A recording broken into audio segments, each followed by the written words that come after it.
इसलिए उन महापुरुषों को भी आना पड़ता है संसार में। इसलिए वो महापुरुष भी जीव की इस कठिन अवस्था को देखकर द्रवित हो जाते हैं। नहीं तो क्या जरूरत पड़ी है, क्या जरूरत पड़ी है उनको अवतार लेने की। इस बात में भी भेद है। हम सब जन्म लेते हैं, हम सब जन्म लेते हैं, परमात्मा जन्म नहीं लेते। सदगुरु के लिए कभी नहीं कहा गया कि गुरु जन्म लेके आया, गुरु अवतार लेकर आया। भेद है। वो अवतरित होते हैं, वो अवतार लेते हैं, वो जन्म नहीं लेते। जन्म लेना तो वही प्रक्रिया से गुजरना पड़ेगा। तो महापुरुष भी उस प्रक्रिया से कभी गुजरते नहीं हैं। भगवान श्री राम या भगवान श्री कृष्ण या इत्यादि जितने भी अवतार हुए हैं परमात्मा के, शास्त्र बतलाते हैं कि उन्होंने माता के गर्भ की जो पीड़ा है उनको उन्होंने सहन नहीं किया है। तो जब उन्होंने सहन नहीं किया तो माता के गर्भ में कौन था? वो कौशल्या माता के गर्भ में कौन था? वो देवकी के गर्भ में कौन था? जिसने 9 महीने रहकर ये अवगति कराई कि परमात्मा पेट में है। शास्त्रों की बातें थोड़ी गूढ़ हैं। परमात्मा क्यों माता के गर्भ का दुख सहन करेगा? अवतार कोटि के महापुरुष क्यों सहन करेंगे? वो तो अवतार लेते हैं, अवतरित होते हैं। अवतार लेने की प्रक्रिया अलग है। वो बैठे हैं अपने लोक में, अपने उस सहज अवस्था में बैठे हैं। वो करुणा करते हैं जीव के ऊपर, दया करते हैं। जीव के दुख को वो सहन नहीं कर पाते हैं। ये तो उनकी बड़ी से बड़ी दयालुता है कि जीव के इस दुख को सदगुरु सहन नहीं कर पाता है, संत सहन नहीं कर पाते हैं। इसलिए परमात्मा अपने उस नित्य अवतार से गुरु के रूप में प्रकट होता है।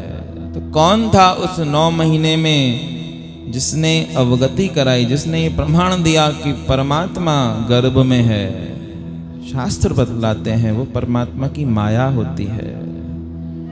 वो वायु का वेग होता है, परमात्मा नहीं होते हैं। परमात्मा तो अवतरित होते हैं। जब भी पैदा हुए, कैसे पैदा हुए? फिर वो चाहे रामचरितमानस में श्री राम जन्म को देखेंगे तो भय प्रगट कृपाला दीन दयाला कौसल्या हितकारी। भय प्रगट कृपाला दीन दयाला। प्रगट भय। अचानक से कमरा बंद था, कक्ष को किवाड़ लगा था और वो चतुर्भुजधारी शंख चक्र गदा पद्मधारी वो विष्णु प्रकट हो गए। हे जननी, इच्छा हुई है, मन में संकल्प हुआ है कि आपको माता के रूप में स्वीकार करना है।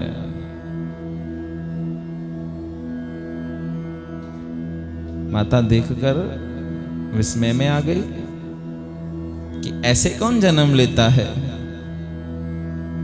प्रेम से बोलो श्री राम। अरे बच्चे हो, बच्चा बन के आते, ये चतुर्भुजधारी विष्णु बनकर आए हो, अपने उस तेजमय रूप को दिखा रहे हो। इतनी आपकी महिमा है, वंदन किया, अभिनंदन किया कि इतनी महिमा है। मुनि यति सन्यासी भी आपकी महिमा का गान नहीं कर पाते हैं। परंतु अगर माता का पद देना है तो कीजे शिशु लीला। शिशु लीला करिए। ये जो एक्स्ट्रा हाथ हैं ये नहीं चलेंगे। प्रेम से बोलो श्री राम। माता पुनि बोली सोमति डोली तजहु तात यह रूपा। ये रूप तज दो।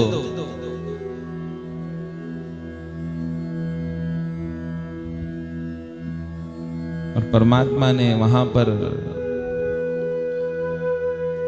बालक के रूप में जन्म लिया है, अपने रूप को चेंज कर दिया। सुने वचन सुजाना रोदन ठाना, हुई बालक सुरभूपा। सुन वचन सुजाना रोदन ठाना, हुई बालक सुरभूपा। वो देवों का देव सुरभूप वो बालक के रूप में आ गया। रोदन ठाना, रोने लगा, बिलखाने लगा। तो इसलिए परमात्मा के अवतार जो होते हैं वो विलक्षण होते हैं। जन्म कर्म च मे दिव्यम। ये अर्जुन, ये महात्मा, मेरे जन्म मेरे कर्म वो दिव्य हैं, वो संसार से अलग हैं, वो संसार के हिसाब किताब से नहीं होते हैं, वो अलग होते हैं। तो महापुरुषों का इसलिए कहा जाता है कि यो रोगी हैं, योगी हैं, संत हैं, सद्गुरु हैं, वो अवतरित होते हैं, अवतार लेकर आते हैं अपनी इच्छा से, स्वयं की मर्जी से। और हम सब जीव वो भी हैं इसी अस्पताल का हिस्सा, हैं इसी औषधालय का हिस्सा, पर हमारी एंट्री रोगियों के नाम से लिखी हुई है, सद्गुरु की एंट्री डॉक्टर के नाम से लिखी हुई है। प्रेम से बोलो श्री राम। देखने वाले के लिए मनाही नहीं है, भर्ती होने के लिए मना है। तो ये जो भव रोग है, इससे मुक्ति देने के लिए सद्गुरु यहां पर आता है। सद्गुरु वैद्य वचन विश्वासा। गोस्वामी तुलसीदास जी महाराज कहते हैं सद्गुरु कौन है? सद्गुरु वैद्य है। सद्गुरु वैद्य वचन विश्वासा। सद्गुरु की दवाई क्या है? कौन सी दवाई देता है सद्गुरु? सद्गुरु वचन रूपी दवाई देता है। और उस पर जो विश्वास करता है उसको वो परम पावन अलौकिक सुख की अनुभूति वो गुरुदेव कराने में सक्षम है। पर जो शरण में आ जाए, जो दिए सुन लेते हैं, उनको अपने आंचल में भर देता है। जो नहीं सुनते हैं, जिनको अकड़ है, प्रेम से बोलो श्री राम। सबसे बड़ी बात तो ये है कि संसार में ज्ञानी कौन है? संसार में ज्ञानी वही है जिसको अपने अज्ञान का पता है।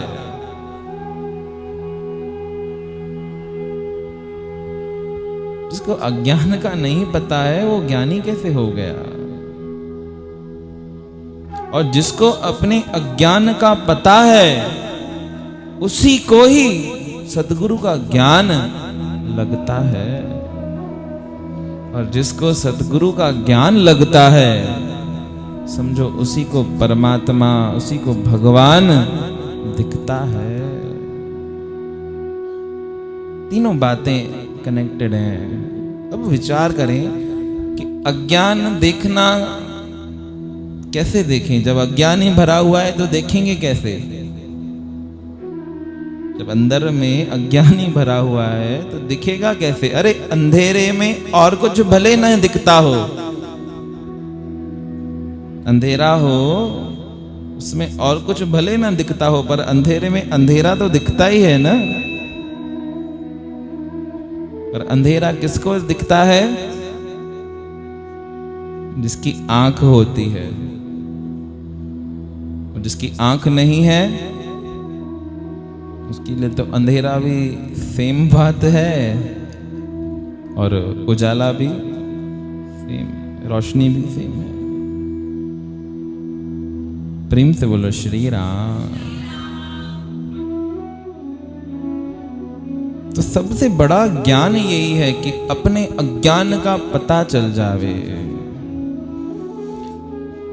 अपने अज्ञान का पता चलता है तभी गुरु का ज्ञान भी लगता है। गुरु की बातों में तभी तो विश्वास होगा। जब तक खाली नहीं हुआ जीव, खारापन अंदर में भरा पड़ा है। प्रेम से बोलो श्री राम। रामचरितमानस का बहुत सुंदर प्रसंग है। कथा तो एक ही होती है, पर उस कथा का आशय जिस प्रसंग में लेना चाहें हम ले सकते हैं। तो माता सती है और परमात्मा भूत भावन भगवान भोलेनाथ है। दोनों ही एक साथ देख रहे हैं, परमात्मा के दर्शन कर रहे हैं। अब जब परमात्मा देखते हैं, भूत भावन भगवान भोलेनाथ देखते हैं, तो उनको दिखाई देते हैं वो त्रिगुणातीत परमेश्वर। बोलते हैं जय सच्चिदानंद परम अति पावन। जय सच्चिदानंद परम अति पावन। पर माता सती है, उनको नहीं दिखता है। उनके अंतर में संशय व्याप्त है। प्रेम से बोलो श्री राम। तो मानो कथा बता रही है, जो परमात्मा को देख रहा है, जिसके मन में भाव है। भाव किसके मन में है? जो अभाव को छोड़ देता है वही तो भाव ला सकता है ना। जिसने समस्त अभावों को दूर कर लिया है वही भाव से युक्त हो जाता है।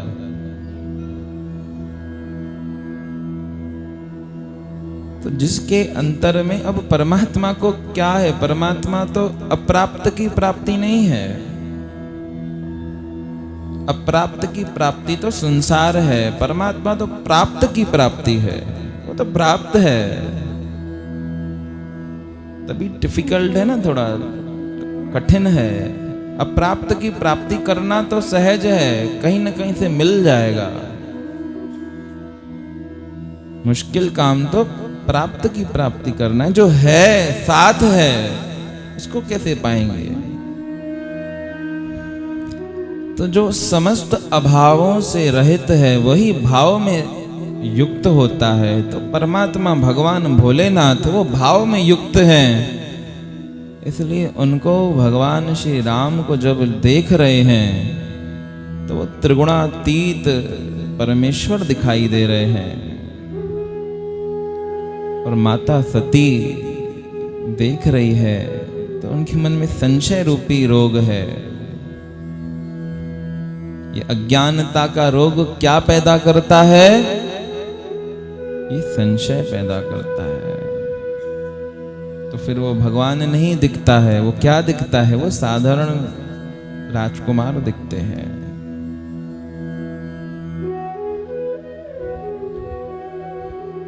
तो मानो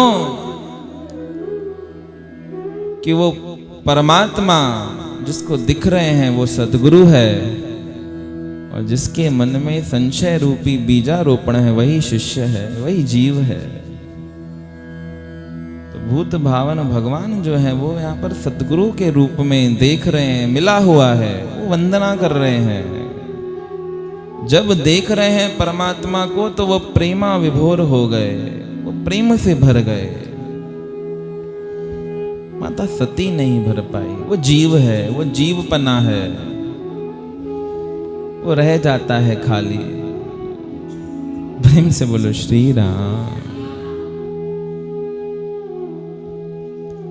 अब माता सती भी संशय युक्त है। संशय होना बड़ी बात नहीं है।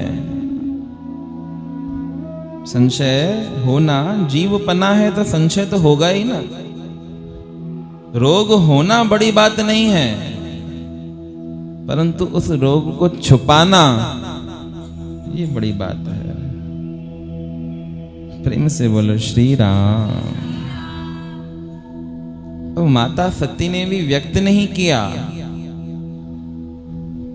कि मेरे मन में संशय है। भवानी से पूछते हैं कि हे भवानी क्या हुआ, सब ठीक है ना? माता बोल रही है हाँ सब ठीक है। पर वो अनंता अनंत परमेश्वर अंतर्यामी, उससे कुछ छिपा हुआ है क्या?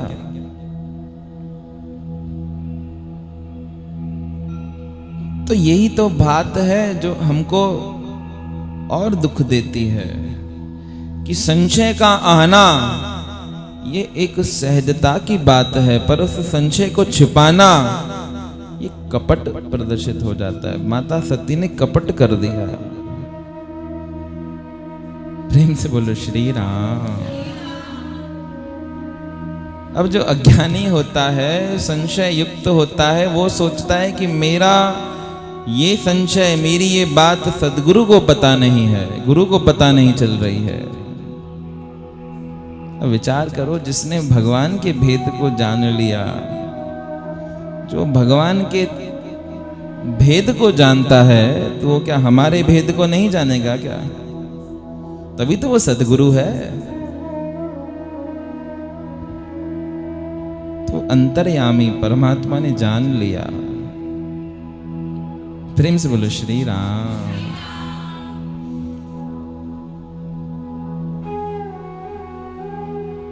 अब होता क्या है कि जो बीमारी से युक्त है उसको लगता है कि मेरी बात किसी को पता नहीं चल रही है क्या? उसके पता होने से ये बात पता नहीं चलती है क्या? एक बहरा कान का थोड़ा कम सुनता था। अब कम सुनता था, परंतु वो दिखलाता नहीं था कि कम सुनाई देता है। क्यों? गिलानी होती है। प्रेम से बोलो श्री राम। अकस्मात एक दिन एक मित्र के पास चला गया पूछने हालचाल। मित्र बीमार था, तब इसने पूछा कि कैसे हो? तो मित्र ने बोला कि मर रहे हैं। क्या? मर रहे हैं या मरने वाले हैं? तो इसको तो पता तो चला नहीं, इसने सोचा कि उसने बोला होगा ठीक है। तो बहरा कान का कम सुनने वाला, बहुत अच्छा। प्रेम से बोलो श्री राम। अच्छा बताओ कौन से डॉक्टर की दवाई ले रहे हो? तो उसने बोला यमराज की।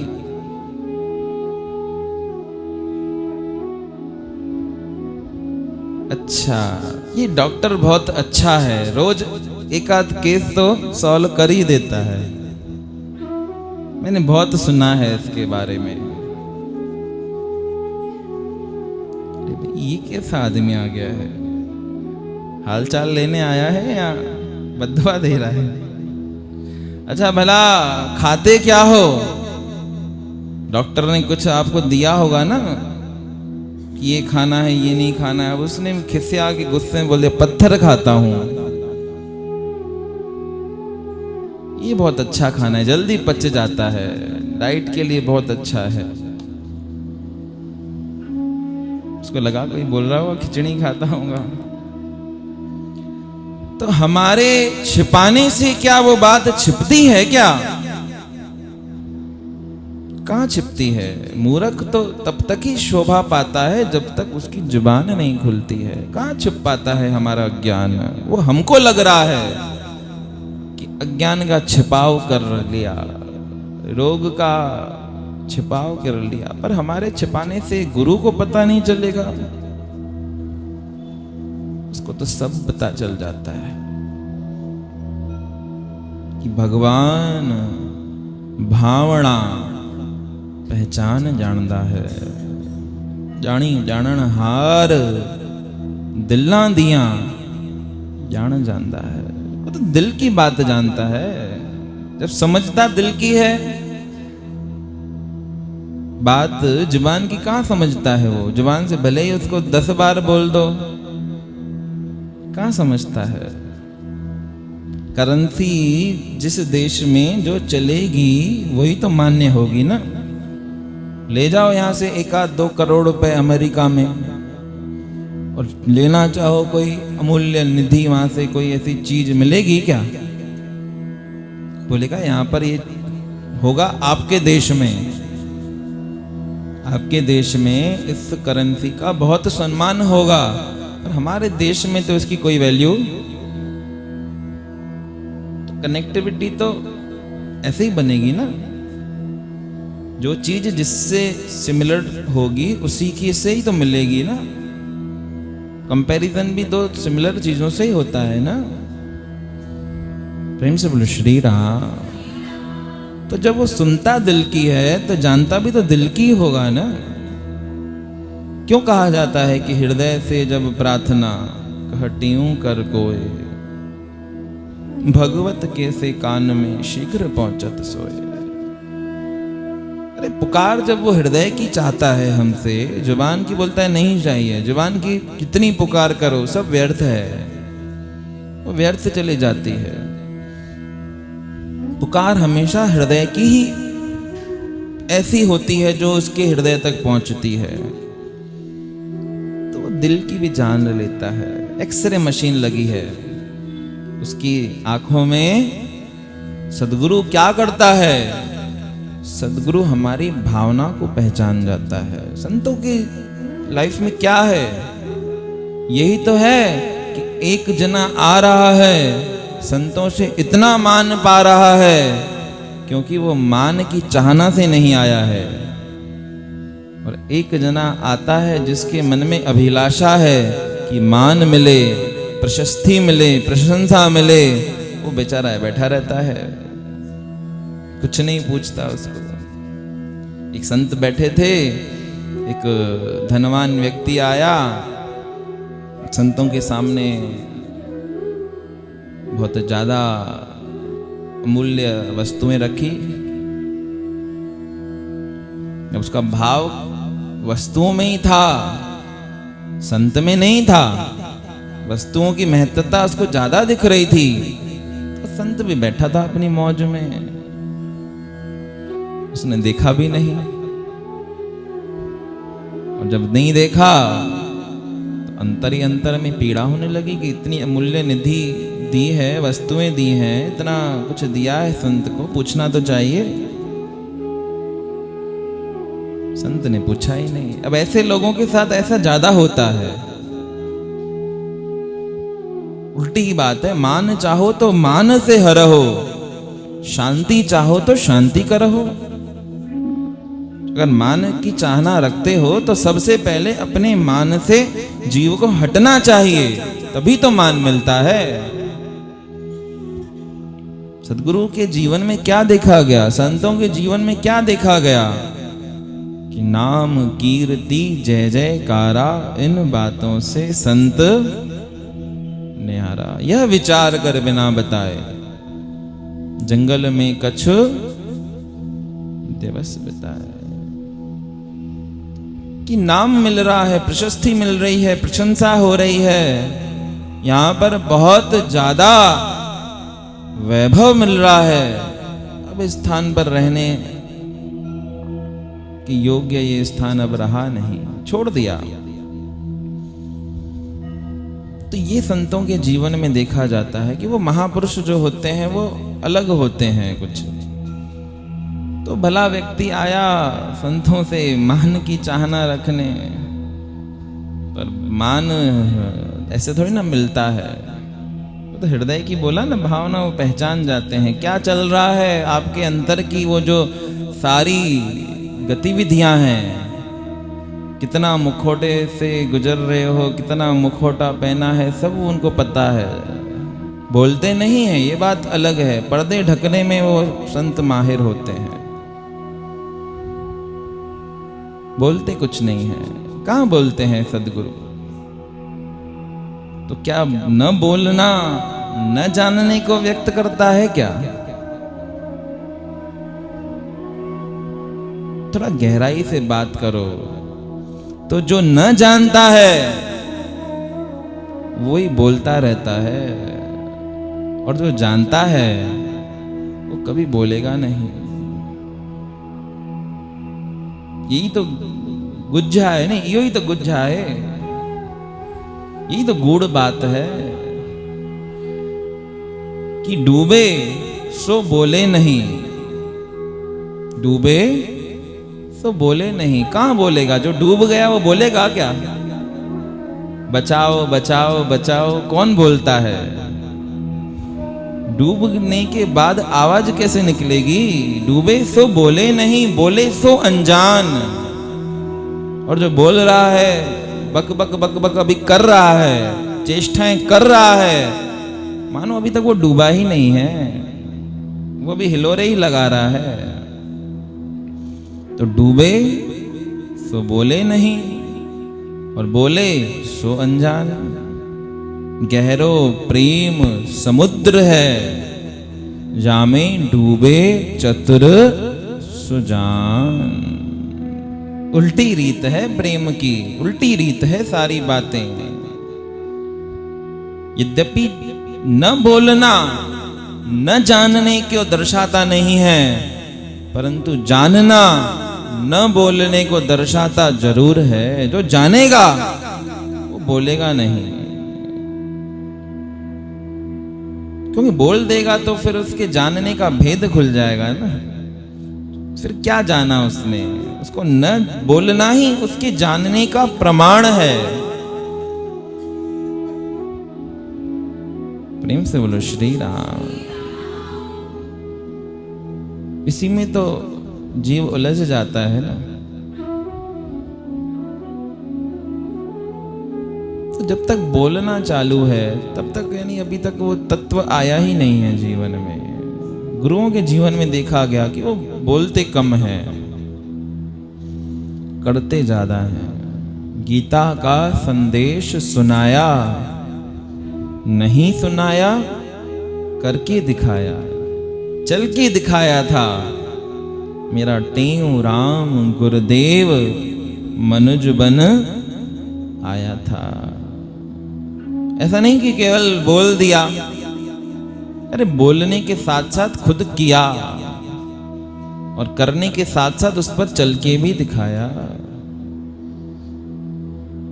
तो संतों महात्माओं से मान की इच्छा रखना, ये तो मूर्खता की प्रदर्शन है, और होता भी उन्हीं के साथ है। ये सच्ची भावना रख कर आओगे ना, तो भावना जो भाणो स्वामी डे सबके, भावना कभी व्यर्थ जा ही नहीं सकती। ये रीत ही नहीं है। यहां दर पर तो आदर किसको मिलता है? जो निम्न से निम्न जीव होता है उसको भी यहां पर आदर मिलता है। और जो निम्नता को धारण करता है, जो निम्नता के सिंहासन पर बैठकर आता है, उसी को गुरुदेव उस सिंहासन पर बिठाते हैं। जो रिक्त होगा उसी को तो दिया जाएगा ना। पहले से ही भरा होगा, पहले से ही आसन पर बैठा होगा, तो उसको क्यों बिठाएगा कोई? जो खड़ा होगा उसी को तो बैठने के लिए बोलेंगे ना। तो या दर पर दीन को आदर, रीत सदा चली आई। ये रीत परंपरा परमात्मा की सदा से चली आती है। या दर पर दीन को आदर, दीन बनकर आएंगे तो वो भर देते हैं। बाकी मान की इच्छा रखकर आएंगे तो संत ने भी बोला क्या हुआ? अरे आपके लिए इतनी अमोलक वस्तुएं लेके आया हूं, देख तो लो। संत ने बोला कचरा लेकर आया है तो कचरे की बातें मेरे से मत कर। अरे ये अमूल्य निधि है, क्या करूं इसका? रख दिया ना, चलते बनो। बात जमी नहीं कुछ। अरे ये कैसे संत है? गेट पर पहुंचा ही था, उस दरवाजे पर चौखट को लांघ ही रहा था एक फटे कपड़े पहना हुआ व्यक्ति, जिसने धोती भी सही से नहीं पहनी थी, फटी हुई धोती, चेहरा इतना मुरझाया हुआ। जैसे ही उसने चौखट के अंदर प्रवेश किया, संत उठकर बैठ गया। जो अपने काम में व्यस्त था वो उठकर खड़ा हो गया और जोर से भागा, और भागकर उस चौखट पर पहुंचा जहां पर वो व्यक्ति खड़ा था, उसको अंक में भर लिया। व्यक्ति के दिमाग की सारी बत्तियां जल रही, बुझी, पता नहीं क्या हुआ, वो क्या रहा है। मैं इतना सब कुछ लेके आया संत के लिए, संत ने देखा तक नहीं, बोला कचरा लेके आया है, फेंक दे। अब ये तो कुछ लेके भी नहीं आया है, अब लेके आने की इसकी हैसियत भी नहीं है, खुद फटे पुराने कपड़े पहनकर आया है। संत उठकर सारा काम छोड़कर अंक में भर लेता है, क्या बात है, कौन सा ये पहेली है, समझ में नहीं आई। प्रेम से बोलो श्री राम। संत से फिर से पूछा कि भले ही कचरा लेकर आया वो कोई बात नहीं, पर संशय का निवारण करो, संशय दूर करो। मैं कचरा लेके आया, ठीक है, संसार का पदार्थ आपको कचरा लगता है, पर इसने क्या दिया, इसको क्यों अंक से भर लिया। संत ने बोला कि ये मेरे लिए यहाँ पर आया था, तू मेरे लिए नहीं आया था, तू अपने लिए आया था। तो जब तू अपने लिए आया था तो तू अपने लिए ही रहे ना, फिर मेरे लिए क्यों, मेरे से क्यों मांग करता है। मैं अपने लिए कैसे आया था, अरे तू देने तो मुझे आया था, पर कामना अंतर यही थी कि मुझे मिल जावे। क्या मिले, मान मिल जावे, प्रतिष्ठा मिल जावे, चार लोग बोले कि हाँ संत ने पूछा है। तो यहां पर तो सारा स्ट्रक्चर जो है वो पूरा दिख जाता है, तभी तो पता चल जाता है ना। भावना जो भाणो स्वामी ने सबक है, कहां मुराद पूरी होती है झूठों की, नहीं होती ना। आते तो सब हैं, तो सब क्या सच्चे हैं क्या, जो सच्चे होते हैं उन्हीं को ही तो मिलता है ना। पुकार तो सब कर रहे हैं, ताली तो सब बजा रहे हैं, राम राम तो सब बोल रहे हैं, सब बोल रहे हैं, ये दे दो वो दे दो, पर क्या सबको मिलता है क्या। जो दिल से पुकार करता है उसको मिल जाता है, और जो दिल से नहीं पुकारता तो फिर हम जैसे करता रहता है कुछ न कुछ चेष्टाएं। तो सदगुरु क्या करता है, सदगुरु उस जीव को ब्रह्म से मिलाने का काम करता है।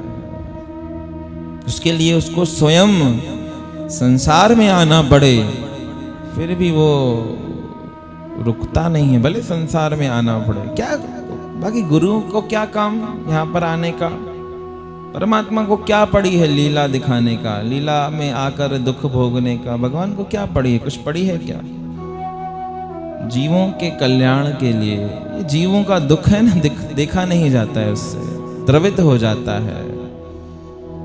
परमात्मा का हृदय इतना कोमल, संतों का हृदय इतना कोमल है।